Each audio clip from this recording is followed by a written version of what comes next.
Hey there, Allie Duzett, baby Danielle here to work on price increases and inflation from our end. I'm going to tune in and we're just gonna get to work and see what comes up. Okay. The first thing coming up is fear. Whew, go ahead and tap it out. Allow fear to bubble up, any fear about price increases. Okay, I see a woman going to the grocery store. She picks up a package of meat and it's like her heart explodes. She's like, oh my gosh, how much can a package of meat cost? Oh my gosh. Woo, can it clear yet? No. Fear, fear, fear, fear, fear. Worthless comes up. Here comes up a bunch of triggers around being unable to afford what we previously considered basic necessities. Feelings like I can't afford it, so I must be worthless. Can it clear yet? No. Some of it's ancestral. Ancestral worthlessness, baggage, fear, stress, the inherited memories on a time loop of not enough, not enough, not enough, snipping that and pulling it out, bringing all of that ancestral stuff to the present, where we can breathe and tap it out with our physical bodies, releasing, releasing.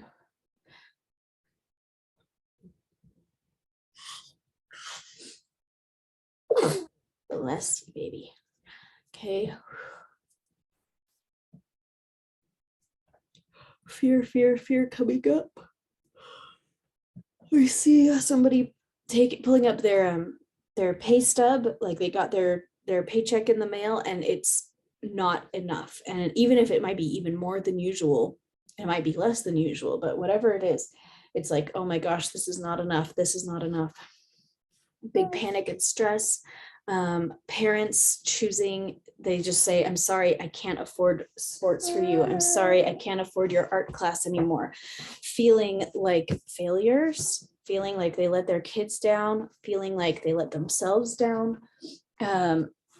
Embarrassment, humiliation, worthlessness.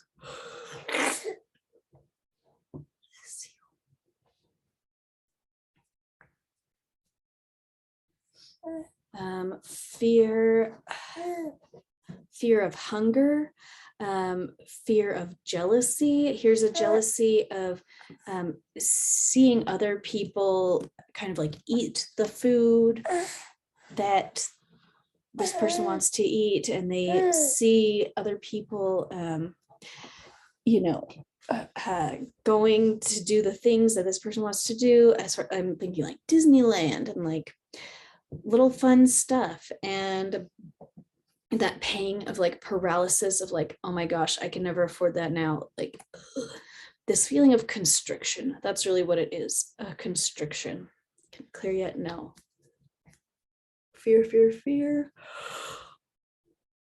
of things never going back to normal. Fear of not having the addictive substances.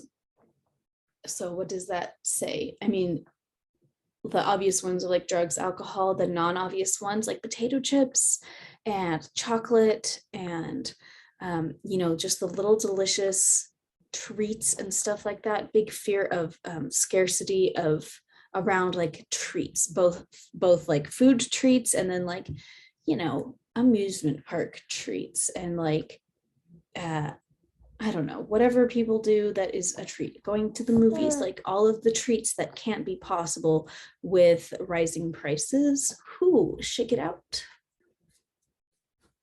I'm hearing a scream. Hear that scream in your mind.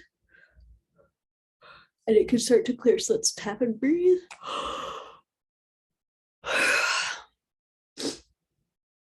Tap and breathe.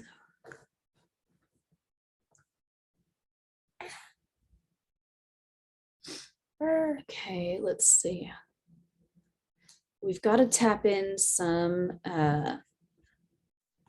things, and so I want to type them out as I say them. So let's see what they are. Tapping for inflation.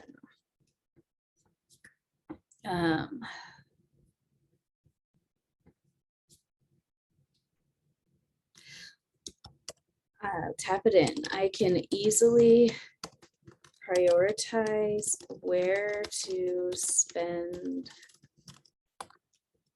my money. I can easily prioritize where to spend my money. I know how to witness price increases without fear. Let's tap that in. I know how to witness price increases without paralysis. Okay, let's tap that in. I know how to witness price increases without paralysis. I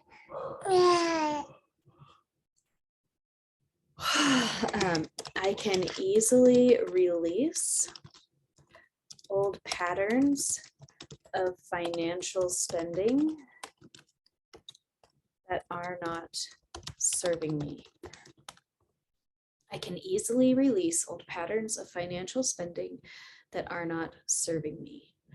I easily discern between my needs and my wants.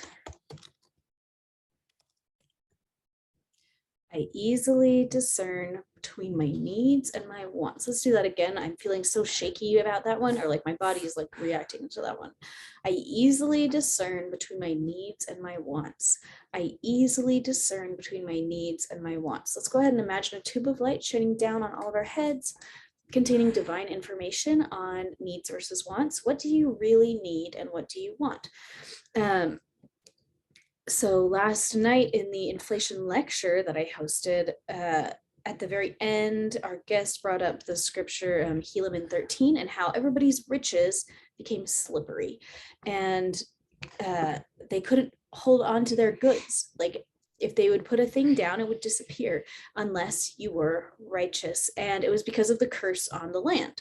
Okay, and what land is this? It's this land. It's America. Okay, in this, you know, in this canon. And so I do want to tell you guys this. When I was 14 years old, I got a blessing called a patriarchal blessing. And it's kind of like a blessing like, you know, Jacob gave to his 12 sons, all right, the 12 tribes of Israel guys. It kind of tells you about your life and kind of like warnings and stuff to pay attention to. And mine has the counsel to pay attention to the promises given to the children of Lehi. That is what it says. Pay extra attention to the promises given to the children of Lehi. And so I have been through the promises to the children of Lehi obsessively since I was 14. And the secret is there's only one. There is only one promise, and that promise is that if you are righteous, you will prosper in the land, and if you are not, you will be cursed. And that is exactly what we are seeing right now, is the curse on the land from people that are not living in alignment with divine reality. They are not living in alignment with truth, like capital T truth. And I'm talking about things here like the law of choice and accountability, or action and consequences. Whenever we have divorced actions from consequences, it has caused a problem and made it so that things are not in alignment. And this is where we're at. We have spent a lot of years working really hard on a government level to divorce cause and effect, and that is not sustainable. And so here we are, and now we have to pay the price for it. That is what this curse is all about. The curse of, you know, so the slippery riches, we can call it inflation, where no matter how much money you have, it still just gets slurped away from you unless you are righteous, in which case the divine will provide. Okay, so why am I talking about that? Like, I lost my train of thought. Well, I don't know. Okay, let's talk about that curse. Let's take a good look at it. Okay, because this is the message that has to go with it, is that a lot of people watching this are in really good alignment with the divine and with reality, and they have been working really hard to be in alignment, and not all of us have always done that. And so this is the wake-up call. We have to do that. We have to make things right. If there have been times where you maybe have stolen, okay, I have stolen, not proud of it. You got to make it right. You know, for me, I had to go to the person I had wronged and explain the situation and go and pay them, you know. A story is coming to my mind a few years ago. In the past, I used to do my work first and then send a bill. And I don't do that anymore. People have to pay first to receive what I have to offer, because a lot of people shorted me. A lot of people never paid. And a couple of years ago, I got a text from somebody who had gotten sessions years before that, and they had never paid. And she said, I feel like I'm cursed, and I just keep feeling like I can't have my curse removed until I pay you back for the sessions that you did for me that I basically stole. And I didn't even remember the sessions. I don't even know who that person is. Like, I don't remember their name. They told me their name. I was like, I don't even know who you are. You know, now back then what would happen was about once a year, I'd go through all of the outstanding bills and just basically forgive it and just be like, okay, I guess that was work that I did that will never be compensated by a human being. So that's fine. God will take care of it. And I would just send out a thing that was like, consider yourself forgiven. This is not on my books anymore. I don't care. But I didn't think about how I don't have to care, but, you know, reality still cares that this debt was not paid, you know. And I don't know that that's true in every situation, but for her, that felt true apparently. And so anyway, she told me how much she owed, and then she sent over like a small amount of it. And she said, I'm sorry I've put it off. I never felt like I could afford it, but I know this is the only way to lift the curse. And then she sent probably like a third of what she owed, and then said, but I'm too scared to send the rest because that's all that I have. And I felt really sad for her, because not that I needed that money, like what she owed me was nothing, you know, like it doesn't keep me awake at night. Like, I don't need that money. I don't need it. For her, it was everything. But the thing that I know about money is that if you're using it the way that the divine has commanded you, you can't not be taken care of. And I feel like, I mean, here's the thing. I do a lot of charitable giving, like a lot of it.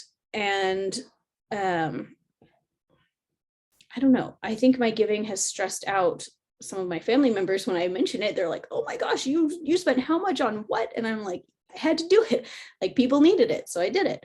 And for me, it's not been a problem, because I just know whatever I spend to serve other people is always going to come back to me.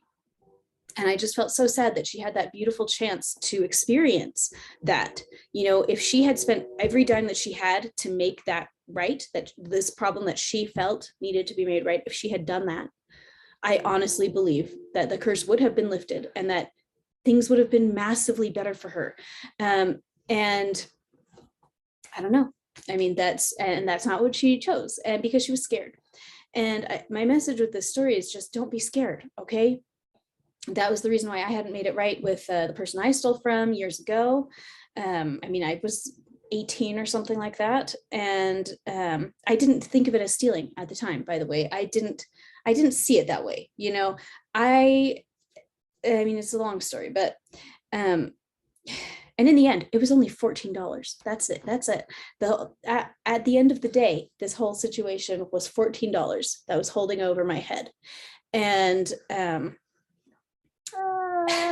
I don't know, I put off taking care of it for years and years because I was so embarrassed and afraid. I wasn't sure how much it was going to cost to fix it. I didn't even know how much I owed. And in the end, it was $14. And so that was really silly. And when I did pay that money, I did actually feel like a burden was lifted, and I feel like it paved the way for greater financial success. All of that is to say, if you have something that you've done wrong in your past, go fix it. Now is the time. It's the time. If you want to lift the curse on your head, you have to change. Okay, that's it. You need to sit down with your pen and paper and tune in with the divine and write down and say, what, first off, do I have this curse on my head? And if I do, how do I lift it? You know, what do I have to do to lift this curse from my head, from the head of myself, from the head of my family? You know, we need to ask these questions. And here's the other thing. And then we have to get the answer. You skip the line and write down the answer that comes into your head. And that's what actually I did, that reminded me that I'd stolen this $14, because I was sitting there and saying, okay, God, like, how come I can't move forward right now? Like, how come I'm stuck so much and I can't move forward? And it was like, do you remember that time? Blah, blah, blah. And I was like, oh, I do remember that time. Okay, I guess I have to make this right before I can progress. And so this is our big wake up call. Wake up, wake up. We have to go and make things right that we haven't made right before. Okay, we have to do it. We have to make things right. And so go and figure out what those things are. The other half of the equation that's coming to me is our ancestors. Of course, in the Holy Bible, it talks about how the sins of our ancestors are visited upon the heads of their descendants for 4 generations. Okay, what does that mean? It means that your life, your physical body, your entire experiences here on this earth are massively impacted by the choices of your progenitors back 4 generations, your parents, grandparents, great-grandparents, great-great-grandparents. Okay, and even remember that your great-grandparents were impacted by their ancestors back 4 generations. Okay, and this is the cycle that is just natural. It's just the natural flow. It is not a bad thing, but it is a thing. And here's the other thing. If we have trouble from our ancestors that we need to clear, we have to believe that we have the power to do that. I just don't believe that our divine source would put us in a situation where it was literally impossible to heal the problem. Okay. And so we have to do that. And so another exercise that I think we need to be doing is to say, what issues in my life right now are direct results of energetic problems from my ancestors that I need to clear now to set my family and myself free. Okay, so what am I talking about here? I'm like, I don't know. Let's ask. What am I talking about, God? Okay, so here's a situation where like an ancestor was an abuser. Okay, and so this ancestor engaged in a lot of physical abuse with their own children and with other people, and so now the sin of that person never repented, that person never made it right, and so the negative energy from that is still floating around through the generational line to be resolved and sorted out. And so the invitation is to go and ask, our divine source, how do I clear out that energy, that negative, that curse, that karmic pattern? How do I clear out that karmic pattern from my family line so that my own finances are not impacted by the sins of my ancestors, right? And so, yes, we do believe that men will be punished for their own sins, right? And not for the transgressions of their ancestors. That's the thing, though. This isn't a punishment. It's not a punishment. This is not a punishment. This is, in my opinion, a voluntary assignment. And I write about this in my book, Deep Past Resolution, which is on Amazon, which you should go read immediately. But it's not a punishment. It is the natural consequence of biology. This is how it works. This is how things work, that our experiences, our choices, they become embedded in our DNA, and then we pass it on to our descendants who deal with the effects of it. And this is how we get our family gifts. This is how we get our family curses. Okay, the way that families can pass down talents and pass down problems. It's not a punishment. It is biology. It is reality. Hey, cool it. But we can change it. We can shift it. We can say, divine source, what is the sin of my ancestors that I'm currently paying for right now? How do I change it? How can I just let it go? How do we do it? Through work like this, where we are validating exactly what happened. We're honoring it, acknowledging it, tapping out the false beliefs, putting in true beliefs, releasing the emotional energies of it. And that's how we set ourselves free from this. So we need to be releasing ourselves from our own curses that we've brought upon ourselves by doing things like living out of alignment. One thing that comes into my mind is like credit card spending over stuff that doesn't really matter. Like if like a Netflix account, or like, going into debt over things that are just not necessary for survival, or you know, we've all done things that we're not proud of. We've all done things in the past that maybe are going to cause us problems now until we fix them. And so going through our ancestral baggage with the express intention of lifting the curse on our own selves and on our physical belongings. Okay. Tuning back in. Okay, let's pull up those tapping scripts. Okay.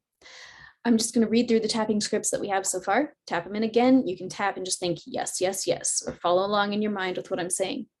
I can easily prioritize where to spend my money. I know how to witness price increases without fear. I know how to witness price increases without paralysis. I can easily release old patterns of financial spending that are not serving me. I easily discern between my needs and my wants. Ooh, still wiggly.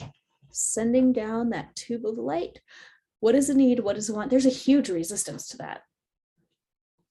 There's this thing called Scripture Scouts. I listened to it when I was a kid, and it tells the story of a guy named Bad King Noah, and the song that goes with him is I want what I want, and I always get it. I take what I take, and I won't regret it. Anyways, I can't remember the rest, but it's like that kind of energy in this block. It's just like, I want what I want. And like my wants are needs. It's like Netflix is my need. Nothing against Netflix, by the way. But I hope we can agree it's not exactly food. So let's take a look. Okay, here's coming up energies of denial and huge panic and stress about denial and about giving up wanted things for needed things, and just huge stress about that. I really wanted a thing, and instead I had to take what I needed instead, and it hurt. That's kind of the feeling here.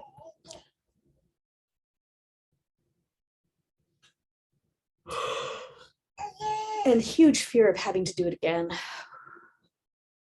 Pre-earth fears around scarcity and around not enough and around having to give up wants for needs. And this is a symbolic image coming up of a knight, and he desperately wants this like shiny, beautiful sword. It's so beautiful. It's a status symbol. It's a very efficient, very effective. Like, it's not just status, it's also useful. It's also beautiful. And it's something he just desperately desires. And a disaster comes, and the choice is this sword or like food to feed himself and his family. And so he has to pick the food, and the sword is gone forever. And it's huge, like it feels like nausea. It feels like vomiting and like distress and panic. Let's tap it, breathe it. Honoring the distress that has come up with having to give up dreams and wishes and wants just to survive. Oh, so much pain. Imagine that physical pain welling up. I feel it in my ribs, my rib cage, the cartilage between my ribs. Oh, shake it out, breathe it out. Tap it out. Hey, baby, stop it. Hey, that's not for you. All right, guys, tap, tap, tap.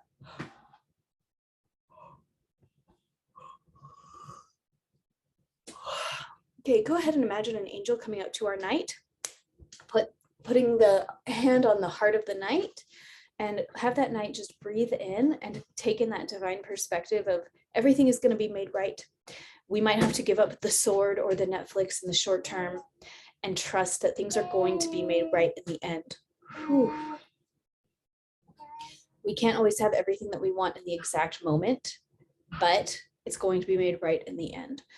This is something we talked about in the lecture last night, this idea that can we just control these outcomes? Like, could we control the outcomes for ourselves with the pure force of our own spirits? And I actually don't believe that we totally can, because here's the thing. It's kind of like 2020, where there's a lot that you can control. So like, I feel like for me, you know, my business did a lot better in 2020 than it had done previously. And so in a way, I had a lot of really great things happen, but at the same time, I still had to deal with, mask mandates and, the conflict that was happening at a societal level, just because that's how society is. Like, I couldn't really opt out of that, and I feel like we're heading into the same kind of situation. There's a lot that we can experience that will be good, and we can have a good time, and things can be good for us, but it is still going to have to be, things will be good for us in the context of what is going on at large, because reality dictates that, the dominating energies that are going on in a society in the whole, that's still going to come into play in our personal lives. And so we can't change everything, right? But we can change some things, and that's the part that is important. We gotta change what's in our own selves, so that our own lives, we can handle whatever's going on a societal level as easily and pleasantly as possible. Okay, so let's go back to our night. Watch him take a deep breath. Take a deep breath with him. And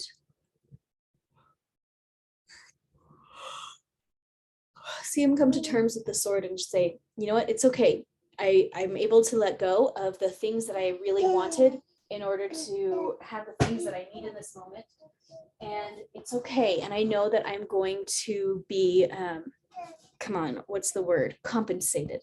Let's do a tapping on that. I know I will be compensated every time I give up something in divine wisdom and order. Okay, let's tap that in. I know I will be compensated every time I give up something in divine wisdom and order. Let's do that again. I know I will be compensated every time I give up something in divine wisdom and order. Let's have it again. I easily discern between my needs and my wants. Okay, getting a thumbs up on that now. Great job. Hi, did you just whack your head? Okay. Okay, because I don't want us to be in scarcity and lack. I really don't want us to do that. I don't plan to do that. Hey, goof. But at the same time, I do feel that as a society, we have been out of alignment with reality. Reality is that we are supposed to be, how do we put it? Idleness is a curse. When we are idle, we get cursed. And our society is one of bread and circuses. And a lot of people are very idle. Not to say we are. Obviously, you work pretty hard. You're here with me, working hard. But there's just a lot going on in our daily lives that is highly entertainment focused instead of work focused and service focused. And I don't know, I do feel like many of us may need to choose to voluntarily give up certain things in order to restore the balance. Okay. Let's go back to that grocery store with our lady picking up the package of meat, and let's see how she picks it up and she can feel calm. And she just says, okay, the prices have gone up. And just help her feel this big peace about it, whether she puts the meat back or she says, you know what, God is going to make a way for this. Let's see her putting the meat back. And she's like, today's not the day, maybe next week. She leaves the grocery store, and when she gets home, she hears a knock on the door, and she opens the door, and it's a farmer who has just more meat from his last cow he butchered than will fit in his own freezer. And he says, look, I don't need your money. Will you accept this gift from me? I loved that cow. I hate for her to go to waste, and I would rather just have you have it. Will you accept this? And so her freezer is filled with meat, and she didn't have to pay for it. And it was a gift freely given. And her needs are met, and it was a favor to the farmer and a favor to the cow and a favor to herself. And we're just going to put our hands on our heart and breathe that in. When my needs are not met in a conventional way, I'm going to type it out. When my needs are not met in a conventional way, I am open to receiving my needs in another way. I'll do that again. When my needs are not met in a conventional way, I am open to receiving my needs in another way. Ooh, that's good. That's good.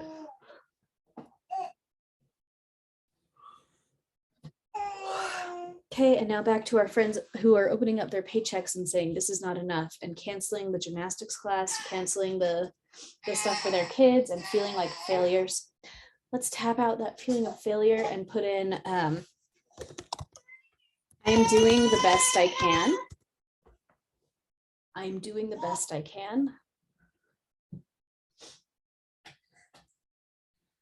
Let's put in, I am adaptable in tough societal situations. I am adaptable in tough societal situations.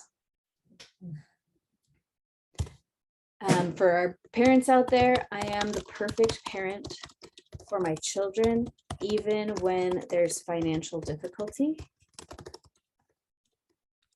societal change. And I am listening for instructions. I'm listening for divine instructions on how to raise my family during these times.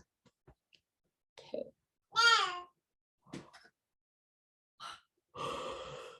And see this couple opening up their paychecks and saying, and they just look at each other and they smile and they're like, it's okay. It's okay. We knew that this was going to be a time of slippery riches. We knew that that these days were going to come sometime, and it's okay. God has it under control. We have nothing to worry about. See the mom calling and canceling the gymnastics class and telling it to her child, and it being just a calm experience and a fine experience, and feel that faith that things are going to be okay. Even though we have to change some things about our lifestyles, it's fine. And now this is giving us room. This is a message. I got to write it down. Now we will have more room for the things that are really important.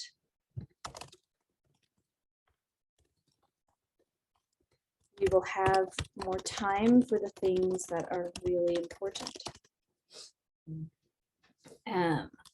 And so that's the thing. We have to make sure that our focus is on what is really important. This is a huge, huge, huge opportunity for us to clear out our own past karmic baggage, those negative patterns of energy that are still affecting us, for ourselves and for our ancestors. This is our big chance.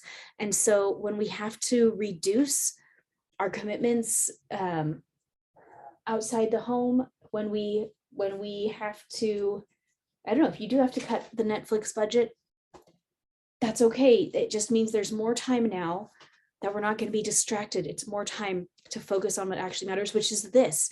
It is this healing work, because all of this is just preparation. Okay. This is just the beginning. It's the beginning. This is our big chance to use this time wisely, and it can be good. It can be relieving. You can leave this experience feeling fulfilled, feeling joyful in a way that you didn't know was possible when you were distracted by the trappings of prosperity. Okay. Okay. There's one more thing we need to do at this time. Let's tap in. All my needs are always met. I am always taken care of. Nope, we can't do that one. Let's see.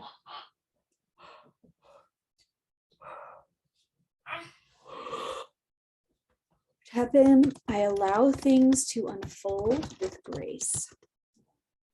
I trust my divine source to protect me. And I've written these all down, so I'll put them in the module.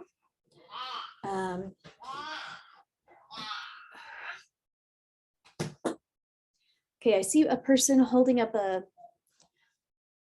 it might be a check, but it's like a rectangle with money on it with like a dollar symbol and like, you know, like $10,000 or something like that. It's just like dollars.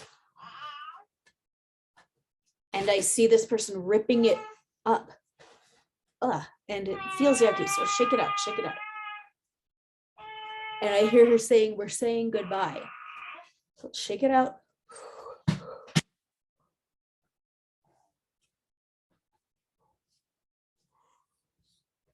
Oh, wiggle your body, guys. Shake, shake, shake. Oh. Okay, so you're kiss the pile of broken, of like ripped up this check or whatever it is, and so you're casting it out to the wind. And so you're opening up her arms to the sky and letting the sun rain down on her. And this sun, the earth itself, I see it by her feet, like plants grow up with food, and the sun is there to shine. And when it rains, a tree grows up and shelters her from the storm. And she just says, goodbye, goodbye. I'm taken care of. I'm taken care of no matter what.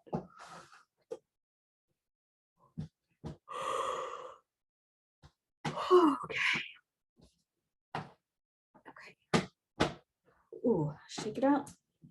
Shake it out. Okay. I'm seeing a thumbs up, so I think this session is done. Thank you guys for being here. Go and do that work. Go write in your journal about what you need to do to remove any curses from your own head. Go and ask, what do you need to do about your ancestors whose bad behavior may be leading to more curses upon your head and the heads of your family. You can do this. It might feel like a lot. You can do it. You can do it. You can do it. And that's why I do all the work that I do, so that you can have the tools that you need to take care of these things and get it done. You can do it. We have enough time, but we don't have time to waste. Okay. Okay. Have a great day. I believe in you. You are great.